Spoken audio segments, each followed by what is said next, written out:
ലീഗിൻ്റെ വളരെ പ്രമുഖയായിട്ടുള്ള നേതാവാണ് ഫാത്തിമ തെഹ്ലിയ. ഫാത്തിമ തെഹ്ലിയ ലീഗിനുള്ളിൽ തന്നെ കലാപം സൃഷ്ടിച്ചുകൊണ്ട് സംവരണമടക്കമുള്ള നേട്ടങ്ങൾ നേടിയെടുത്ത ഒരാളാണ്. 20% സംവരണമടക്കം നേടിയെടുത്ത ഒരാളാണ്. അങ്ങനെ സ്വന്തം പാർട്ടിക്കുള്ളിൽ തന്നെ വലിയ പോരാട്ടം നടത്തിയ ഒരു പോരാട്ട വീര്യവുമായി വന്ന ഒരാളാണ് അവർ. അപ്പോൾ ഇപ്പോൾ പേരാമ്പ്ര മണ്ഡലത്തിൽ നിന്ന് അവർ മത്സരിക്കുന്നുണ്ട്. ഈ മത്സര രംഗത്ത് വന്നതിന് ശേഷം അവർക്കെതിരെ വലിയ തോതിലുള്ള ലൈംഗികമായ വിദ്വേഷ പരാമർശങ്ങളാണ് ഇപ്പോൾ സോഷ്യൽ മീഡിയയിൽ ആകമാനം നടക്കുന്നത്. സൈബർ ആക്രമണം നടന്നുകൊണ്ടിരിക്കുകയാണ്. ഈ ഒരു സൈബർ ആക്രമണം നടക്കുന്നതിന് തൊട്ട് മുന്നേ തന്നെ കായംകുളത്ത് നിന്ന് മത്സരിക്കുന്ന യു പ്രതിഭ, അവർ MLA കൂടിയാണ്, നിലവിൽ നിയമസഭയിൽ MLA കൂടിയാണ്. അവർക്കെതിരെയും സൈബർ ആക്രമണം നടക്കുന്നത്. സൈബർ ആക്രമണം മാത്രമല്ല, അവർക്കെതിരെ നടന്നത് അവിടുത്തെ UDFൻ്റെ തെരഞ്ഞെടുപ്പ് കൺവീനറായിട്ടുള്ള ലീഗുകാരൻ കൂടിയായിട്ടുള്ള ഇർഷാദ് ചക്കാലശ്ശേരി എന്ന് പറയുന്ന നേതാവിൻ്റെ ഭാഗത്തു നിന്നാണ് ഒരു ലൈംഗിക ചൊവ്വയുള്ള പരാമർശം ഉണ്ടായത്. ശരീര സൗന്ദര്യം വിൽപ്പനയ്ക്കായി വെച്ചിരിക്കുന്നു എന്നൊക്കെ പറഞ്ഞിട്ടുള്ള വളരെ മോശപ്പെട്ട ഒരു വാക്കുകളാണ് അദ്ദേഹം ഉപയോഗിച്ചത്. എന്തായാലും UDF ആ സ്ഥാനത്ത് നിന്ന് അദ്ദേഹത്തെ മാറ്റി അദ്ദേഹത്തിൻ്റെ പാർട്ടിയായിട്ടുള്ള ലീഗ് പ്രാഥമിക അംഗത്വത്തിൽ തന്നെ അദ്ദേഹത്തെ പുറത്താക്കുകയും ചെയ്തു. അതിനെതിരെ മുഖ്യമന്ത്രി പിണറായി വിജയൻ്റെ നേതൃത്വത്തിൽ പോലും പ്രത്യാക്രമണം നടന്നു. അദ്ദേഹം അതിനപലപിച്ചു. അവൾക്കൊപ്പം എന്നൊക്കെ പറഞ്ഞിരുന്ന ആളുകൾ, UDFൻ്റെ ആളുകൾ ഇപ്പോൾ പ്രതിഭയ്ക്കെതിരെ ഇങ്ങനെയാണ് സംസാരിക്കുന്നത് പറഞ്ഞിട്ടുള്ള ഫേസ്ബുക്ക് പോസ്റ്റുകൾ ഉണ്ടായിരുന്നു. അത് കഴിഞ്ഞിട്ടുള്ള ഒരുപക്ഷെ അതിന് സമാന്തരമായിട്ടാണ് ഇപ്പോൾ ഫാത്തിമ തെഹ്ലിയക്കെതിരെ സൈബർ ആക്രമണം നടന്നുകൊണ്ടിരിക്കുന്നത്. എനിക്ക് തോന്നുന്നു കേരളത്തിൻ്റെ ഒരു ശീലമാണെന്ന് തോന്നുന്നു. സ്ത്രീകൾ എന്തെങ്കിലും സംസാരിക്കുക, അവരെന്തെങ്കിലും പ്രധാനപ്പെട്ട കാര്യങ്ങളിൽ ഇടപെടുക, അങ്ങനെയൊക്കെ ചെയ്യുന്ന സമയത്ത് സ്ത്രീകൾക്കെതിരെ ഇത്തരം ആക്രമണം നടത്തുക എന്നുള്ളതൊരു ശൈലിയായി മാറും. അംബിക ഇത്തരം കാര്യങ്ങളിൽ ഇടപെടുകയും അതിനെക്കുറിച്ചൊക്കെ ഒരുപാട് എഴുതുകയും പറയുകയും പ്രവർത്തിക്കുകയും ചെയ്യുന്ന ഒരാളാണ്, ഒരു മാധ്യമപ്രവർത്തകയാണ്. ഇതിനെങ്ങനെയാണ് അംബിക നോക്കിക്കാണുന്നത്?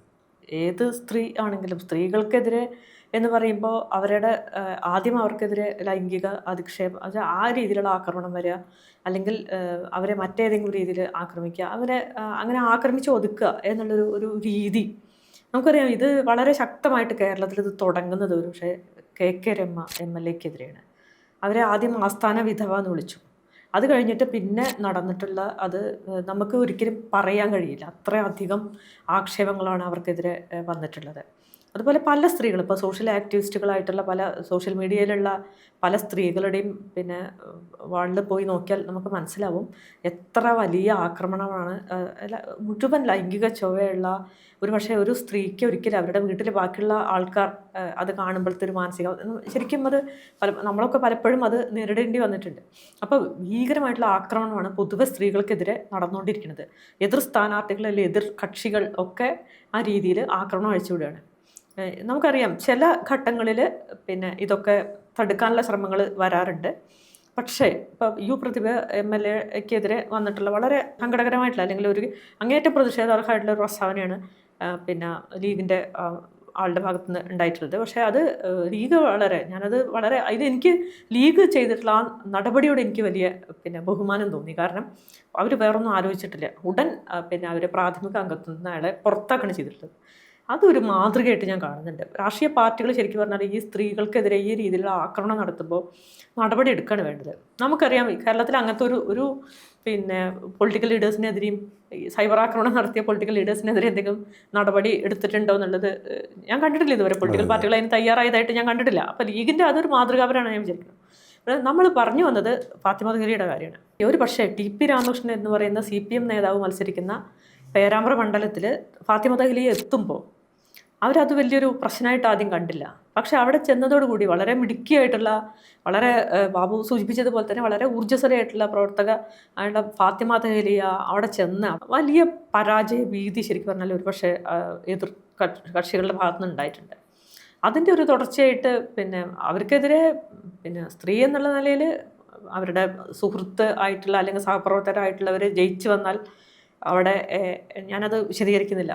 അപ്പം അതുകൊണ്ട് അവരും കൂടി വന്നാൽ നന്നായിരുന്നു എന്നൊക്കെ പറഞ്ഞിട്ട് വളരെ മോശമായിട്ടാണ് ആക്രമണം നടത്തുന്നത്. അതുപോലെ ഷാഫി പറമ്പിലിൻ്റെ കൂടെ പ്രചാരണ രംഗത്ത് നിൽക്കുമ്പോൾ അതിനെതിരെ വളരെ മോശമായിട്ടുള്ള കമൻറ്റുകൾ ഇടുക. വളരെ അശ്ലീല പരാമർശങ്ങളാണ് അവർക്കെതിരെ നടത്തിക്കൊണ്ടിരിക്കുന്നത്. പിന്നെ മാത്രമല്ല വേറൊന്നിപ്പോൾ അവർ ജമാഅത്ത് ഇസ്ലാമിയുടെ പിന്നെ പ്രതിനിധി എന്ന് പറഞ്ഞിട്ടാണ് പിന്നെ ഈ ഇവിടുത്തെ MLA അഹമ്മദ് പ്രസ്താവന ഇറക്കിയിട്ടുള്ളത്. ജമാഅത്ത് ഇസ്ലാമിയുടെ ആളെന്താ വെച്ചാൽ TP പിന്നെ രാമകൃഷ്ണനെ സഹായിക്കാൻ വേണ്ടിയിട്ടായിരിക്കും, ഈ പിന്നെ തെഹ്ലിയയുടെ എതിർ സ്ഥാനാർത്ഥിയായിട്ടുള്ള TP രാമകൃഷ്ണനെ സഹായിക്കാൻ വേണ്ടിയിട്ടായിരിക്കാം ഇങ്ങനത്തെ ഒരു പ്രസ്താവന. ഇത് കൊണ്ടുവന്നാൽ പിന്നെ ഈ രീതിയിലുള്ള ഒരു ഇസ്ലാമോഫോബിയ പരാമർശം കൊണ്ടുവന്നിട്ട് ഫാത്തിമ തെഹ്ലിയെ പിന്നെ ഒതുക്കാം എന്ന് കരുതിയിട്ടായിരിക്കാം ഒരു പക്ഷേ. എന്തായാലും ഇതിൽ ഞാൻ പറഞ്ഞു വന്നതെന്താ വെച്ചാൽ ഈ കടുത്ത തോതിലുള്ള പിന്നെ സൈബർ ആക്രമണം ഒരുപാട് കാലമായിട്ട് ഫാത്തിമ തെഹ്ലിയെ നേരിട്ടുകൊണ്ടിരിക്കുന്നുണ്ട്. പക്ഷേ ഈ തെരഞ്ഞെടുപ്പിൽ അവർ പേരാമ്പ്രയിൽ ചെന്നിട്ട് പ്രവർത്തിക്കാൻ തുടങ്ങിയതോട് കൂടിയിട്ട് അവർക്കെതിരെ ഇപ്പോൾ കഴിഞ്ഞ കുറച്ച് ദിവസം 2 ദിവസമായിട്ട് ഉയർന്നു വരുന്ന പിന്നെ അവരുടെ സോഷ്യൽ മീഡിയ നമുക്കൊന്നും കാണാൻ കഴിയില്ല. വളരെ മോശമായിട്ടുള്ള പരാമർശങ്ങളാണ്. ഈ രീതിയിലുള്ള പരാമർശം ഒരു സ്ത്രീക്കെതിരെ, ഒരു പെൺകുട്ടി, ഉയർന്നു വരുന്ന ഒരു പെൺകുട്ടി തുടങ്ങിയിട്ടുള്ളവരോ ശരിക്കും പറഞ്ഞാൽ അങ്ങനത്തെ ഒരു പിന്നെ രാഷ്ട്രീയ പ്രവർത്തകയ്ക്ക് 12 മുതലോട് ആക്റ്റീവാണ്. പക്ഷേ അങ്ങനെയൊക്കെ പറയുമ്പോൾ ഇപ്പോൾ ഒരു MLA സ്ഥാനത്തേക്ക് അവർ ആദ്യമായിട്ട് മത്സരിക്കുകയാണ്. ഒരു പുതിയ ഒരു തുടക്കമാണ് ശരിക്കും, പുതുമുഖമാണ്. അത് ലീഗിൻ്റെ പിന്നെ വളരെ ഇതും വളരെ പോസിറ്റീവായിട്ട് കാണാവുന്നതാണ്. സ്ത്രീകൾക്ക് ഒരു പുതിയ ഒരു പെൺകുട്ടി, ഒരു സ്ത്രീക്ക് പിന്നെ കൊടുത്തു, ഒരു യുവതയ്ക്ക് പ്രാധാന്യം കൊടുക്കുന്നു എന്നുള്ളതൊക്കെ വളരെ പോസിറ്റീവായിട്ട് കാണേണ്ട കാര്യമാണ്.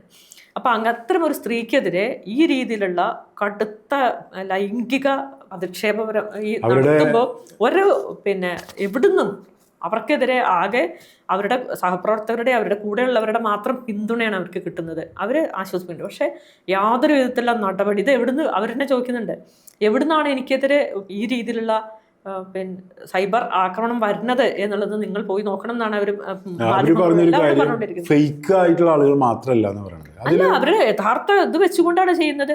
അപ്പോൾ അത് അത്തരം ആ രീതിയിലുള്ള ഒരു പരാമർശം വരുമ്പോൾ അവർക്കെതിരെ നിയമ നടപടി കൈക്കൊള്ളേണ്ടതാണ്. അല്ലെങ്കിൽ അത്തരം പിന്നെ പൊളിറ്റിക്കൽ പാർട്ടികളുടെ ഭാഗമായിട്ടുള്ള ആൾക്കാർക്കെതിരെ നടപടി, ഉത്തരവാദിത്തപ്പെട്ട പലരുമാണ് ഈ രീതിയിലുള്ള പരാമർശങ്ങൾ നടത്തിക്കൊണ്ടിരിക്കുന്നത്.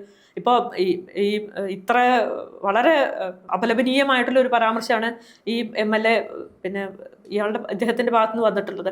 അത് ജമാഅത്ത് ഇസ്ലാമിയാണ് ഇവരുടെ പുറകിലെന്ന്. അപ്പോൾ എല്ലാത്തിനും അപ്പോൾ ആ രീതിയിലുള്ള പരാമർശങ്ങളൊക്കെ ശരിക്കും പറഞ്ഞാൽ വളരെ മോശമായിട്ടുള്ള കാര്യമാണ്. ഇതിനെതിരെയൊന്നും ഞാൻ പറഞ്ഞു വന്നതെന്ന് വെച്ചാൽ ഇതിനെതിരെ ഒന്നും യാതൊരു രീതിയിലുള്ള പൊതുസമൂഹത്തിൻ്റെ പ്രതികരണമോ ഇടപെടലോ ഒന്നും വരുന്നില്ല. പ്രതിഭയ്ക്ക് ഉണ്ടായിട്ടുള്ള ഒരു സംരക്ഷണമോ അല്ലെങ്കിൽ അവർക്ക് വേണ്ടിയിട്ടുള്ള ഒരു പിന്നെ ഇതൊന്നും യാതൊരു രീതിയിലും ഫാത്തിമ തെഹ്ലിക്ക് വേണ്ടിയിട്ട് വരുന്നില്ല എന്നുള്ളത് വളരെ സങ്കടകരമായിട്ടുള്ളൊരു കാര്യമാണ്. ഇത് നമ്മുടെ സമൂഹം എത്രമാത്രം ഇസ്ലാമോഫോബിക്കാണ് എന്ന് കാണിക്കുന്നു എന്നുള്ളത് നമ്മൾ എടുത്തു പറയേണ്ടതാണ്. പിന്നെ മറ്റൊരു കാരണം നമ്മൾ കാണുന്നില്ല. സാധാരണ രീതിയിൽ പ്രതിഭയ്ക്കെതിരെ വന്നിട്ടുള്ള ആക്ഷേപങ്ങളെ നേരിടുന്ന അതേ രീതിയിൽ നമ്മൾ ഫാത്തിമ തെഹ്ലിക്കെതിരായിട്ട് ഉയർന്നു വരുന്ന ഇത്തരം ആക്ഷേപങ്ങളെ നേരിടേണ്ടതുണ്ട്. പക്ഷേ അതൊന്നും നടക്കുന്നില്ല സമൂഹത്തിൽ. അതൊരു നമ്മൾ വളരെ മോശമായിട്ടുള്ള കേരളത്തിൻ്റെ ഇന്നിപ്പോൾ കേരളം മാറിക്കൊണ്ടിരിക്കുന്നു എന്നുള്ളതിനാണ്. കടുത്ത ഇസ്ലാമോഫോബിയയുടെ ഭാഗത്തേക്ക് കേരളം മാറിക്കൊണ്ടിരിക്കുന്നു എന്ന് നമ്മൾ പറയേണ്ടി വരും. ഇതിൽ നേരത്തെ പറഞ്ഞ ഒരു കാര്യം ഒന്നുകൂടി ഉറപ്പിച്ച് പറയേണ്ടതുണ്ടെന്ന് തോന്നുന്നു. അതായത് ഫാത്തിമ തെഹ്ലിക്കെതിരെ പറഞ്ഞ ഒരു പ്രധാനപ്പെട്ട കാര്യങ്ങളിലൊന്ന്, ഫാത്തിമ തെഹ്ലിയ ജമാഅത്ത് ഇസ്ലാമിയുടെയും അതുപോലെ തന്നെ വെൽഫെയർ പാർട്ടിയുടെയും നോമിനിയാണെന്നാണ് പറഞ്ഞത്. ഇത് കുറച്ചുകൂടി ഗ്രാവിറ്റി ഉള്ള ഒരു ആരോപണമാണ്. അതായത് മുസ്ലിം സമൂഹം എന്ന് പറയുന്നത് കേരളത്തിലെ ഹിന്ദു സമൂഹത്തെ പിടിച്ചടക്കാൻ ശ്രമിക്കുന്ന ഒരു വിഭാഗമായിട്ടും കേരളത്തിൻ്റെ ഭരണരംഗത്ത് മുസ്ലിങ്ങൾ പിടിമുറുക്കുകയാണെന്ന് പറയുന്ന ഒരു രീതി കുറേ കാലങ്ങളായിട്ട് BJP അതുപോലുള്ള ആളുകൾ നടത്തിക്കൊണ്ടിരിക്കുന്നുണ്ട്. അതുപോലെ RSSും സംഘപരിവാറൊക്കെ നിരന്തരം നടത്തുന്ന ഒരു പ്രധാനപ്പെട്ട ആരോപണങ്ങളിലൊന്നാണ്, അല്ലെങ്കിൽ അവരുടെ ഒരു പ്രചാരണങ്ങളൊന്നാണ്. ഈ പ്രചാരണത്തിൻ്റെ ഭാഗമായിട്ടാണ് കുറേ കാലങ്ങളായിട്ട് UDF-നെ നിയന്ത്രിക്കുന്നത് മുസ്ലിം ലീഗാണ് എന്ന് പറയുന്നൊരു നരേഷൻ ഉണ്ട്. അതുപോലെ മറ്റൊരു നരേഷനാണ് മുസ്ലിം ലീഗിൻ്റെ പിന്നിലും അതുപോലെ തന്നെ SDPIയുടെ പിന്നിലും ഒക്കെ ജമാഅത്ത് ഇസ്ലാമിയാണ്. അപ്പോൾ എല്ലാതിൻ്റെയും പിന്നിൽ ജമാഅത്ത് ഇസ്ലാമി, ആദ്യത്തെ ഘട്ടം എങ്ങനെയാണ് എല്ലാതിൻ്റെയും പിന്നിൽ ജമാഅത്ത് ഇസ്ലാമി, അടുത്ത ഘട്ടം എല്ലാതിൻ്റെയും പിന്നിൽ മുസ്ലിം ലീഗ്, അല്ലെങ്കിൽ അതിന് കഴിഞ്ഞ അടുത്ത ഘട്ടത്തിലെ എല്ലാതിൻ്റെയും പിന്നിൽ മുസ്ലിങ്ങൾ എന്ന് ഇതൊരു പാറ്റേൺ ആണ്. ഏതെങ്കിലും സംഘടന ഉപയോഗപ്പെടുത്തിക്കൊണ്ട് പറയുക, അത് കഴിഞ്ഞാൽ മറ്റൊരു സംഘടന ഉപയോഗപ്പെടുത്തിക്കൊണ്ട് പറയുക, ഇതൊക്കെ കഴിഞ്ഞാൽ അത് മുഴുവൻ മുസ്ലിങ്ങളുടെ തലയിലേക്ക് കൊണ്ടുവരിക. എന്നിട്ട് ഇത് സംഘപരിവാറാണ് സാധാരണ ഇതിൽ ചെയ്യാറുള്ളത്. ഈ കാര്യം കേരളത്തിൽ ഇടതുപക്ഷമാണ് ചെയ്തുകൊണ്ടിരിക്കുന്നത്. അത് ഇടതുപക്ഷത്തിൻ്റെ കുറേ നാളുകളായിട്ടുള്ള അവരുടെ ഇടപെടലുകൾ പരിശോധിച്ച് കഴിഞ്ഞാൽ കഴിഞ്ഞ ഒരു 3-4 തിരഞ്ഞെടുപ്പുകളിൽ ഉപതിരഞ്ഞെടുപ്പുകളിലടക്കം നിയമസഭ, ലോക്സഭ തെരഞ്ഞെടുപ്പുകളിലും ഉപതെരഞ്ഞെടുപ്പുകളിലും തദ്ദേശ തെരഞ്ഞെടുപ്പുകളിലും ഒക്കെ നോക്കിക്കഴിഞ്ഞാൽ ഈ ഒരു പാറ്റേൺ നമുക്ക് കാണാൻ പറ്റും. ഇത് ആരോപണമായി വന്നു കഴിഞ്ഞാൽ ഇതിനെ ചോദ്യം ചെയ്ത് കഴിഞ്ഞ ഉടനടി അത് മുസ്ലിം ലീഗിനെ കുറിച്ചാണ് പറയുന്നത് എന്ന് പറയുകയും ചെയ്യും, അല്ലെങ്കിൽ ജമാഅത്ത് ഇസ്ലാമിയെ കുറിച്ചാണ് ഞങ്ങൾ പറഞ്ഞതെന്ന് പറയുകയും ചെയ്യും. ഇവിടെ ജമാഅത്ത് ഇസ്ലാമിയുടെ നോമിനിയാണ്, അവരൊരു ഹരിത വിഭാഗത്തിൻ്റെ നേതാവാണ് ഈ ഫാത്തിമ ദഹ്ലിയ എന്ന് പറയുന്നതിലൂടെ അവർ ഇതേ രാഷ്ട്രീയം തന്നെയാണ് മുന്നോട്ട് വയ്ക്കുന്നത്. ഇസ്ലാമോഫോബിയുടെ ഏറ്റവും വംശീയമായ ഒരു രൂപങ്ങളിലൊന്നാണ് ഈ രീതിയിൽ മുസ്ലിങ്ങളെ എല്ലാ അധികാരങ്ങളും എല്ലാ അധികാരവും പിടിച്ചെടുക്കാൻ ശ്രമിക്കുന്ന ആളുകളായി ചിത്രീകരിക്കുന്നത്. നമുക്ക് ഇത് ഏത് ഫാസിസ്റ്റ് കാലത്തും ഇങ്ങനത്തെ ആരോപണങ്ങൾ നമുക്ക് കാണാൻ പറ്റും. അത് തന്നെയാണ് ഇവിടെയും ചെയ്യുന്നത്. ഇതിൽ ശ്രദ്ധിക്കേണ്ട ഒരു കാര്യം, ഇത് ചെയ്യുന്നത് ഒരു വനിതാ സ്ഥാനാർത്ഥിക്കെതിരെയാണെന്ന് കൂടി നമ്മൾ ആലോചിക്കുന്നുണ്ട്. അപ്പോൾ ഇതൊരു എന്താണെന്നറിയോ, ഇതിപ്പോൾ എനിക്ക് തോന്നുന്നു 2020 മറ്റാണ് തോന്നുന്നു പിണറായി വിജയൻ്റെ ഒരു പോസ്റ്റ്, FB പോസ്റ്റ് വരണ്ടായി. പിന്നെ മുസ്ലിം ലീഗ്, പിന്നെ UDFന്റെ നേതൃത്വം മുസ്ലിം ലീഗിന് എന്നുള്ള രീതിയിൽ അങ്ങനത്തെ ഒരു പ്രസ്താവന വരണ്ടായി. അപ്പോൾ ഫാത്തിമ ദഹ്ലിയ ആ കാലത്ത് ചെയ്തിട്ടൊരു പോസ്റ്റ് ഉണ്ട്. അതിന് ഒരു മറുപടിയായിട്ട് ഫാത്തിമ ദഹ്ലിയ ചോദിച്ചൊരു ചോദ്യമുണ്ട്, പിണറായി വിജയനോട് ചോദിച്ചൊരു ചോദ്യമുണ്ട്, ലീഗ് UDFന്റെ നേതൃത്വം ഏറ്റെടുത്താൽ തനിക്ക് എന്താണ്, അങ്ങനത്തെ ഒരു പ്രയോഗം നടത്തിയിട്ടുണ്ട്. അപ്പൊ ആ പോസ്റ്റ് ഇപ്പൊ അല്ല അതില് എന്തോ ഒരു തനിക്ക് അങ്ങനെ എന്തോ ഒരു സാധനം ഉണ്ട്. അപ്പൊ അതില് വളരെ മോശമായിട്ടായിരുന്നു പിണറായി വിജയന്റെ പോസ്റ്റ്. അതിന് അതേ രീതിയിൽ തന്നെയാണ്. പിന്നെ 2020 ഇത്രയും വർഷം മുമ്പാണ്, വളരെ കൃത്യമായിട്ട് ഡിസംബറിലും 21 ജനുവരിയിലായിട്ടാണ് നടന്നത്. അപ്പൊ അത് 20 പോസ്റ്റ്. അപ്പൊ എന്തായാലും വളരെ കൃത്യമായിട്ടുള്ള മറുപടിയാണ് കൊടുത്തിട്ടുള്ളത്. എന്താണ് കുഴപ്പം എന്നാണ് ചോദിക്കുന്നത്. UDFന്റെ ലീഡർഷിപ്പ് ലീഗ് ഏറ്റെടുത്താൽ തനിക്ക് എന്താ കുഴപ്പം എന്നുള്ളൊരു ചോദ്യമാണ് ചോദിക്കുന്നത്. ആ ഒരു ചോദ്യം ഇപ്പം ആദ്യം പൊക്കിക്കൊണ്ടിട്ടുണ്ട്, ഈ ഒരു സന്ദർഭത്തിൽ പൊക്കിക്കൊണ്ടത് മറ്റൊന്നും കൊണ്ടല്ല, അഹമ്മദ് ദേവർകോവിൽ MLA ഈ പ്രസ്താവന ഇത് മറ്റൊന്നുമല്ല. ഇത് നമുക്കറിയാം. ഇത് പണ്ട് കഴിഞ്ഞ തെരഞ്ഞെടുപ്പിന്റെ സമയത്ത് ഷാഫി പറമ്പലിനെതിരെ അറിയാലോ, സ്ക്രീൻഷോട്ട് ഉണ്ടാക്കുകയും കാഫിർ സ്ക്രീൻഷോട്ടും പ്രചാരണവും നടത്തി അതിന് കടുത്ത തിരിച്ചടി. എനിക്ക് തോന്നുന്നു കുറച്ചും കൂടി വോട്ട് ഷാഫി പറമ്പലിന് കൂടിയിട്ടുണ്ടാവും എന്നാണ് ഞാൻ മനസ്സിലാക്കിയിട്ടുള്ളത്. അതേപോലെ ഇത് തീർച്ചയായിട്ടും ഈ അഹമ്മദ് ദേവർകോലിൻ്റെ ഒരു പ്രസ്താവന തീർച്ചയായിട്ടും ഫാത്തിമ ദഹ്ലിക്ക് അനുകൂലമായിട്ട് വരുന്നതാണ് ഞാൻ വിചാരിക്കുന്നത്. കുറച്ചും കൂടി പക്ഷേ പിന്നെ വേറെ ഏതെങ്കിലും സംഘടനകളിലുള്ള ആൾക്കാരൊക്കെ ഈ ഒരു രീതിയിലുള്ളൊരു പരാമർശം വന്നത് കൂടുതലായിട്ട് അവർക്ക് വോട്ട് കൊടുക്കാനുള്ള ഒരു സാധ്യതയായിട്ട് മാറുന്നതാണ് വിചാരിക്കുന്നത്. അങ്ങനെ വരട്ടെ. കാരണം അങ്ങേയറ്റം ഇസ്ലാമോഫോബിക്കായിട്ടുള്ള ഒരു സൊസൈറ്റിയിൽ മനുഷ്യരെ തിരിച്ചറിയുക എന്നുള്ളത് തന്നെയാണ്. ഇത് ശരിക്കും പറഞ്ഞാൽ വളരെ മോശമായിട്ടുള്ള ഈ രീതിയിലുള്ള പരാമർശം പിന്നെ ഉയർത്തിക്കൊണ്ട് വരിക എന്നുള്ളത് വളരെ ഒരു നിലയ്ക്കും അംഗീകരിക്കാൻ കഴിയില്ല. അത് അങ്ങേയറ്റം പ്രതിഷേധാർഹമാണ്. കാരണം ലീഗിൻ്റെ പിന്നെ സ്ഥാനാർത്ഥിയാണ്, മാത്രമല്ല MSFന്റെ നേതാവാണ്, അങ്ങനെ വളർന്നു വന്നിട്ടുള്ള ഒരാളാണ്. അവരെ പിന്നെ ജമാഅത്ത് ഇസ്ലാമിയുടെ നേതാവ് അല്ലെങ്കിൽ ജമാഅത്ത് ഇസ്ലാമിയുടെ നോമിനി.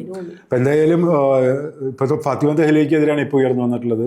നേരത്തെ പ്രതിഭയ്ക്കെതിരെ ഉയർന്നു വന്നു.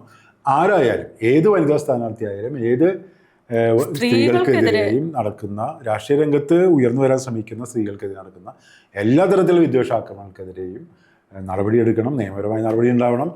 പൊളിറ്റിക്കൽ പാർട്ടികൾ നിലപാടെടുക്കണം. തെരഞ്ഞെടുപ്പ് കമ്മീഷൻ അതിനെതിരെ നടപടിയെടുക്കണം.